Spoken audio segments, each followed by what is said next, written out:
Hi friends, ನಿಮ್ಮೆಲ್ಲರಿಗೂ ಕೂಡ ನಿಮ್ಮದೇ ಆಗಿರ್ತಕ್ಕಂಥ ಯೂಟ್ಯೂಬ್ ಚಾನಲ್ ಸ್ಟಡಿ ವಿತ್ ಪರಶುರಾಮ್ಗೆ ಸ್ವಾಗತ ಅಂತ ಹೇಳ್ತಾ 9ನೇ ತರಗತಿ ದ್ವಿತೀಯ ಸಂಕಲನಾತ್ಮಕ ಪರೀಕ್ಷೆ SA2 ಮಾರ್ಚ್ 2026ಕ್ಕಾಗಿ 9ನೇ ತರಗತಿ ಪ್ರಥಮ ಭಾಷೆ ಕನ್ನಡದಲ್ಲಿ ಇಂದು ಪದ್ಯ ಮತ್ತು ಪೂರಕ ಪಾಠಗಳ ಒಂದಂಕದ ಪ್ರಶ್ನೆಗಳನ್ನು ನೋಡೋಣ. ಎಲ್ಲ ವೆರಿ ಇಂಪಾರ್ಟೆಂಟ್ ಇದ್ದಾವೆ. ಇಷ್ಟು ಓದಿದರೆ ಕವರ್ ಆಗ್ತದೆ. ಇದಕ್ಕಿಂತ ಮುಂಚೆ ನಾನು ಗದ್ಯ ಭಾಗದ ಒಂದು ವಿಡಿಯೋವನ್ನು ನಿಮಗೆ ಶೇರ್ ಮಾಡಿದ್ದೆ, ಅದನ್ನು ತಪ್ಪದೇ ನೋಡಿ, ಓಕೆನಾ. ನೆಕ್ಸ್ಟ್ ವಿಡಿಯೋದಲ್ಲಿ ನಾನು 2 ಅಂಕದ ಪ್ರಶ್ನೆಗಳೊಂದಿಗೆ ನಿಮ್ಮೊಂದಿಗೆ ಭೇಟಿ ಆಗ್ತೀನಿ. ಆಲ್ರೆಡಿ ಎಲ್ಲ ವಿಷಯಗಳಲ್ಲಿ ನಾವು 3 ಸೆಟ್ ಕ್ವಶನ್ ಪೇಪರ್ಗಳನ್ನು ಈಗಾಗಲೇ ಹಾಕಿದ್ದೀವಿ, ಓಕೆನಾ, ಹಾಕ್ತಾನೂ ಇದ್ದೀವಿ. ಅವೆಲ್ಲಗಳು ನಿಮಗೆ FA SA ಎಕ್ಸಾಮ್ 2025-26 ಮತ್ತು ಈ ವಿಡಿಯೋದ ಡಿಸ್ಕ್ರಿಪ್ಷನ್ ಬಾಕ್ಸ್ನಲ್ಲಿಯೂ ಕೂಡ ನಾನು ಪಿನ್ ಮಾಡ್ತೀನಿ, ಓಕೆನಾ. ಅದನ್ನೆಲ್ಲ ನೋಡಿ ಅಂತ ಹೇಳ್ತಾ, ಸೊ ಖಂಡಿತವಾಗಿ ಸ್ಕೋರ್ ಆಗ್ತದೆ, ಡೋಂಟ್ ವರಿ.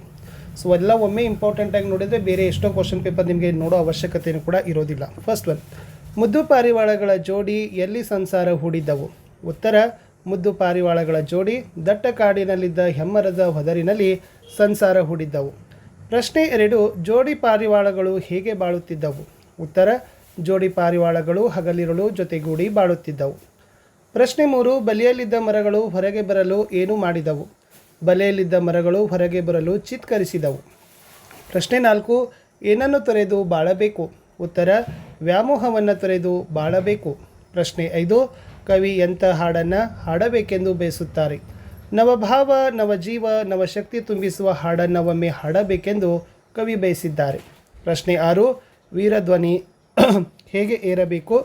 ತೀವ್ರತರ ಗಂಭೀರ ಭಾವನೆಯ ತೆರಮಸಗಿ ವೀರಧ್ವನಿ ಏರಬೇಕು. ಪ್ರಶ್ನೆ 7, ಕಡಿದೊಗೆಯಬೇಕಾದ ಪಾಶಗಳು ಯಾವುವು? ಜಾತಿ, ಕುಲ, ಮತಧರ್ಮ ಇವೇ ಕಡಿದೊಗೆಯಬೇಕಾದ ಪಾಶಗಳಾಗಿವೆ. ಪ್ರಶ್ನೆ 8, ಹಾಡು ನುಡಿಗುಂಡುಗಳು ಯಾವುದರ ಬೆನ್ನಟ್ಟಬೇಕು? ಉತ್ತರ, ಹಾಡು ನುಡಿಗುಂಡುಗಳು ಭಯದ ಬೆನ್ನಟ್ಟಬೇಕು. ಪ್ರಶ್ನೆ 9, ಭಾನುಭುವಿ ಯಾವುದರಿಂದ ಬೆಳಗಬೇಕು? ಉತ್ತರ, ಜಡನಿದ್ರೆ ಸಿಡಿದೆದ್ದ ಅಟ್ಟಹಾಸದಲ್ಲಿ ಭಾನುಭುವಿ ಬೆಳಗಬೇಕು. ಪ್ರಶ್ನೆ 10, ಪಾರ್ಥನು ಬಾಣದಿಂದ ಯಾರಿಗೆ ವಂದಿಸಿದನು? ಉತ್ತರ, ಪಾರ್ಥನು ಬಾಣದಿಂದ ಭೀಷ್ಮರಿಗೆ ವಂದಿಸಿದನು. ಪ್ರಶ್ನೆ 11, ಭೀಷ್ಮರು ಎದುರಾದಾಗ ಪಾರ್ಥನು ಏನೆಂದು ಕೇಳಿದನು? ಉತ್ತರ, ಎಳೆಯರೊಡನೆ ಯುದ್ಧ ಮಾಡುವುದು ವಿವೇಕವೇ? ನಮ್ಮಿಬ್ಬರಲ್ಲಿ ಭೇದ ತೋರುವುದು ಸರಿಯೇ ಎಂದು ಕೇಳಿದನು. ಪ್ರಶ್ನೆ 12, ಪರಶುರಾಮರಿಂದ ಶರವನ್ನು ಪಡೆದವರು ಯಾರು? ಸೊ ಪರಶುರಾಮದಿಂದ ಶರವನ್ನು ಪಡೆದವರು ಭೀಷ್ಮರು. ಪ್ರಶ್ನೆ 13, ಕೃಷ್ಣನು ಚಕ್ರವನ್ನು ಹಿಡಿದಾಗ ಏನಾಯಿತು? ಕೃಷ್ಣನು ಚಕ್ರವನ್ನು ಹಿಡಿದಾಗ ಚತುರ್ದಶ ಭುವನ ತಲ್ಲನಿಸಿತು. ಪ್ರಶ್ನೆ 14, ಅಭಯರುಚಿಯ ಸಹೋದರಿಯ ಹೆಸರೇನು? ಸೊ ಅಭಯರುಚಿಯ ಸಹೋದರಿಯ ಹೆಸರು ಬಂದುಬಿಟ್ಟು ಅಭಯಮತಿ ಅನ್ನೋದು ಉತ್ತರ. ಪ್ರಶ್ನೆ 15, ಅಭಯರುಚಿ ಮತ್ತು ಅಭಯಮತಿಯನ್ನು ಸೆರೆ ಹಿಡಿದಿದ್ದು ಯಾವಾಗ? ಅಭಯರುಚಿ ಮತ್ತು ಅಭಯಮತಿಯನ್ನು ಸೆರೆ ಹಿಡಿದಿದ್ದು ಭಿಕ್ಷೆ ಬೇಡಲು ಬಂದಾಗ ಸೆರೆ ಹಿಡಿದರು. ಪ್ರಶ್ನೆ 16, ಕುಸುಮದತ್ತನ ತಂದೆಯ ಹೆಸರೇನು? ಸೊ ಕುಸುಮದತ್ತನ ತಂದೆಯ ಹೆಸರು ಮಾರಿದತ್ತ.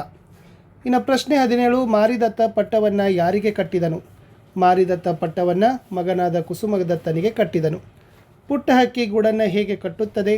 ಪುಟ್ಟ ಹಕ್ಕಿ ಗೂಡನ್ನು ಕಡ್ಡಿ ಕೂಡಿಸಿ ಕಟ್ಟುತ್ತದೆ.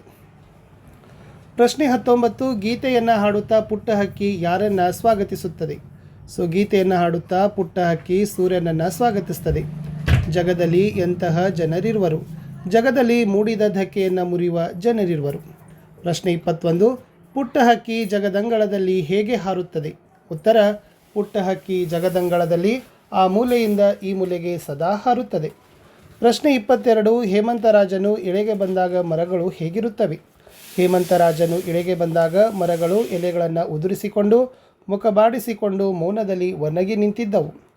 ಪ್ರಶ್ನೆ 23, ಮಂಜು ಮುಸುಕನ್ನು ಹೊದ್ದು ಮಲಗಿರುವವರು ಯಾರು? ಉತ್ತರ, ಮಂಜು ಮುಸುಕನ್ನು ಹೊದ್ದು ಮಲಗಿರುವವರು ಹೊಲಗದ್ದೆಗಳು. ಕಾನನದ ಹಕ್ಕಿ ಏನು ಮಾಡುತ್ತಿದೆ?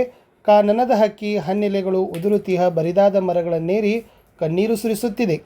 ಎತ್ತಲೂ ಕಾಣುತ್ತಿರುವ ದೃಶ್ಯ ಯಾವುದು?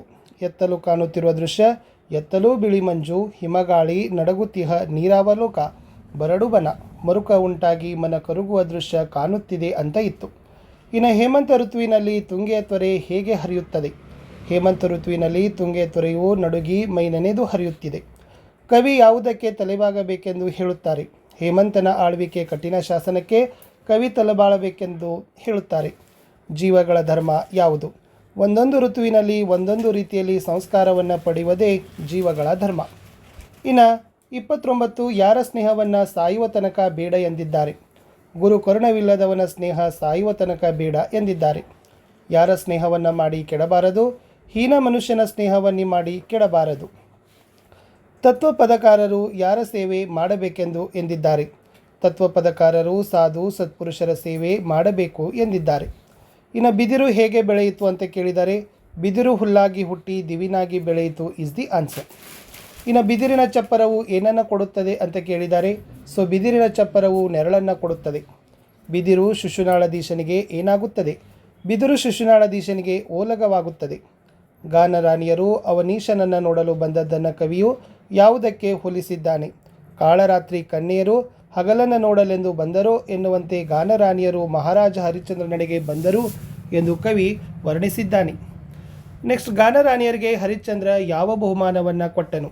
ಹರಿಶ್ಚಂದ್ರನು ಗಾನರಾಣಿಯರಿಗೆ ತನ್ನ ಸರ್ವಾಭರಣವನ್ನು ಬಹುಮಾನವನ್ನಾಗಿ ಕೊಟ್ಟ. ಗಾನರಾಣಿಯರು ಹರಿಶ್ಚಂದ್ರನನ್ನು ಏನನ್ನು ಕೊಡು ಎಂದು ಕೇಳಿದರು. ಗಾನರಾಣಿಯರು ಹರಿಶ್ಚಂದ್ರನನ್ನು ನಿನ್ನ ಮುತ್ತಿನ ಸತ್ತಿಗೆಯನ್ನು ಬಹುಮಾನವಾಗಿ ಕೊಡು ಎಂದು ಕೇಳಿದರು. ಸತ್ತಿಗೆಯು ಯಾವಾಗ ದೈವ ಸ್ವರೂಪ ಎಂದು ಹರಿಶ್ಚಂದ್ರನು ಹೇಳುತ್ತಾನೆ. ಸತ್ತಿಗೆಯು ಪಟ್ಟವನ್ನು ಕಟ್ಟುವ ಸಮಯದಲ್ಲಿ ಪೂಜಿಸಿಕೊಳ್ಳುವುದರಿಂದ ಅದು ದೇವರ ಸ್ವರೂಪ ಎಂದು ಹರಿಶ್ಚಂದ್ರ ಹೇಳುತ್ತಾನೆ. ಪದ ನರಿದು ನುಡಿಯುವವರು ಯಾರು ಎಂದು ಕವಿ ಹೇಳಿದ್ದಾರೆ? ಪದ ನರಿದು ನುಡಿಯುವವರು ಕನ್ನಡಿಗರು ಎಂದು ಕವಿ ಹೇಳಿದ್ದಾನೆ. ತುಪ್ಪದೊಡನೆ ಯಾವುದನ್ನು ಬೆರೆಸಬಾರದು? ತುಪ್ಪದೊಡನೆ ಎಣ್ಣೆಯನ್ನು ಬೆರೆಸಬಾರದು. ಮಹಲಿಂಗನ ಪ್ರಕಾರ ಸುಲಿದ ಬಾಳೆಯ ಹಣ್ಣಿನಂತೆ ಇರುವ ಭಾಷೆ ಯಾವುದು ಅಂತ ಕೇಳಿದ್ದಾರೆ. ಸೊ ಮಹಲಿಂಗನ ಪ್ರಕಾರ ಸುಲಿದ ಬಾಳೆಯ ಹಣ್ಣಿನಂತೆ ಇರುವ ಭಾಷೆ ಕನ್ನಡ. ಇಷ್ಟು ಪದ್ಯಪಾಠ ಮತ್ತು ಪೂರಕ ಪಾಠದಲ್ಲಿ ಬರ್ತಕ್ಕಂಥ ಒಂದಂಕದ ಮೋಸ್ಟ್ ಇಂಪಾರ್ಟೆಂಟ್ ಆಗಿರ್ತಕ್ಕಂಥ ಪ್ರಶ್ನೆಗಳನ್ನು ನಾನು ನಿಮಗೆ ಕೊಟ್ಟಿದ್ದೀನಿ. ಸೊ ಖಂಡಿತವಾಗಿ ಇವು ಬಿಟ್ಟು ಬೇರೆ ಬರೋದಿಲ್ಲ, ಯಾಕೆಂದರೆ ನಾನು ಮೋಸ್ಟ್ ಎಕ್ಸ್ಪೆಕ್ಟೆಡನ್ನು ನಿಮಗೆ ಕೊಟ್ಟಿದ್ದೀನಿ. ಇನ್ನು ನೆಕ್ಸ್ಟ್ ವಿಡಿಯೋದಲ್ಲಿ 2 ಮತ್ತು 3 ಅಂಕದ ಸಂದರ್ಭ 4 ಅಂಕದ ಪ್ರಶ್ನೆಗಳನ್ನು ಸಹಿತ ನಿಮ್ಮ ಜೊತೆ ಇದೇ ತನಗೆ ಕೊಡ್ತಾ ಪ್ರಶ್ನೆ ಪತ್ರಿಕೆಗಳನ್ನು ಸಹಿತ ಸಾಲ್ವ್ ಮಾಡೋಣ. ಸೊ ಅದರಿಂದನೂ ಕೂಡ ನಿಮಗೆ ಇನ್ನಷ್ಟು ಹೆಚ್ಚಿನ ಒಂದು ನಾಲೆಜ್ ಬರ್ತದೆ. ಮತ್ತು ಈ ಥರ ರಿವಿಷನ್ ವಿಡಿಯೋ ನೋಡೋದ್ರಿಂದ ನೀವು ಯಾವುದೇ ರೀತಿಯಾಗಿರ್ತಕ್ಕಂಥ ಬೇರೆ ಪುಸ್ತಕ ಫೇರ್ಗಳು ನೋಡೋ ಅವಶ್ಯಕತೆ ಇಲ್ಲ. ಒಂದಿಷ್ಟು ವಿಡಿಯೋದಲ್ಲಿರ್ತಕ್ಕಂಥ ನೋಡಿದರೆ ಸಾಕು. ಇದೇ ತನ್ನಾಗಿರ್ತಕ್ಕಂಥ ವಿಡಿಯೋವನ್ನು ನಾವು ಹಿಂದಿಯಲ್ಲಿ ಹಾಕಿದ್ದೀವಿ. ಹಿಂದಿಯಲ್ಲಿನೂ ಕೂಡ ಗದ್ಯ ಭಾಗದ ಒಂದು ಪಾರ್ಟ್ ಹಾಕಿದ್ದೀನಿ. ಸೊ ಪದ್ಯಪಾಠದೂ ಕೂಡ ಬರ್ತದೆ. ಸಮಾಜ ವಿಜ್ಞಾನ ಇಂಗ್ಲೀಷ್ ಕೂಡ ಟ್ರೈ ಮಾಡೋಣ. ಸೊ ನಿಮಗೂ ಕೂಡ ಒಳ್ಳೆಯ ಅಂಕಗಳು ಸಿಗ್ತದೆ ಅಂತ ಹೇಳ್ತಾ ಇಲ್ಲಿಯವರೆಗೆ ವಿಡಿಯೋವನ್ನು ವಾಚ್ ಮಾಡಿದ್ದಕ್ಕೆ ಧನ್ಯವಾದಗಳು ಫ್ರೆಂಡ್ಸ್. ಸೊ ನಿಮ್ಮೆಲ್ಲ ಸಪೋರ್ಟ್ ನಮ್ಮ ಜೊತೆ ಇರಬೇಕು. ಮೋಸ್ಟ್ ಇಂಪಾರ್ಟೆಂಟ್ ಏನಪ್ಪ ಅಂದರೆ ಕಮೆಂಟ್ ಪಕ್ಕ ಹೈಪ್ ಇದೆ. ಸೊ ನೀವು ಹೈಪ್ಗಳನ್ನು ಮಾಡಿ. ಆಮೇಲೆ ಮತ್ತೆ ನಾನು ನಮ್ಮದು ವಾಟ್ಸಪ್ ಚಾನಲು ಮತ್ತು ಟೆಲಿಗ್ರಾಮ್ ಗ್ರೂಪ್ಗಳ ಲಿಂಕ್ಗಳನ್ನು ಕೊಡ್ತೀನಿ. ಸೊ ನೀವು ಟೆಲಿಗ್ರಾಮ್ ಗ್ರೂಪು ಮತ್ತು ವಾಟ್ಸಪ್ ಚಾನಲ್ಗಳಿಗೆ ಬಂದು ಜಾಯ್ನ್ ಆಗೋದ್ರಿಂದ ಇನ್ನೂ ಹೆಚ್ಚಿನ ವಿಡಿಯೋಗಳು ನಮ್ಮಲ್ಲಿ ನಿಮಗೆ ಸಿಗ್ತವೆ. ನೀವು ಇನ್ನೂ ನೀಟಾಗಿ ಪರ್ಫೆಕ್ಟಾಗಿ ಓದ್ಕೊಂಡು ಎಕ್ಸಾಮಿನೇಷನ್ಗೆ ಪ್ರಿಪೇರ್ ಆಗ್ಬೋದು. ಸೊ ಬೇರೆ ಎಲ್ಲ ನೋಡೋಕ್ಕಿಂತ ಇವು ಅತಿ ಸಂಭವನೀಯ ಪ್ರಶ್ನೆಗಳಿದಾವಲ್ಲ, ಎಲ್ಲ ಇಂಪಾರ್ಟೆಂಟ್ ಇದ್ದಾವೆ. ಇವು ಇಷ್ಟು ನೋಡಿಕೊಂಡ್ರೂ ಕೂಡ ಕೆಲಸ ಗ್ಯಾರಂಟಿ ಆಗ್ತದೆ ಅಂತ ಹೇಳ್ತಾ ಸೊ ನಾನು ಸಿಗ್ತೀನಿ ಇನ್ನೊಂದು ವಿಡಿಯೋದಲ್ಲಿ. ಬೇರೆ ಎಲ್ಲ ವಿಷಯಗಳಾದ ವಿಡಿಯೋಗಳಿಗಾಗಿ ವೆಯ್ಟ್ ಮಾಡಿ ಅಂತ ಹೇಳ್ತಾ ಬೆಸ್ಟ್ ಆಫ್ ಲಕ್ ಅಂತ ಅಡ್ವಾನ್ಸ್ ಆಗಿನೇ ಹೇಳೋಣ, ಯಾಕಂದರೆ ಪ್ರಿಪ್ರೇಷನ್ ಆಗಲೇಬೇಕು.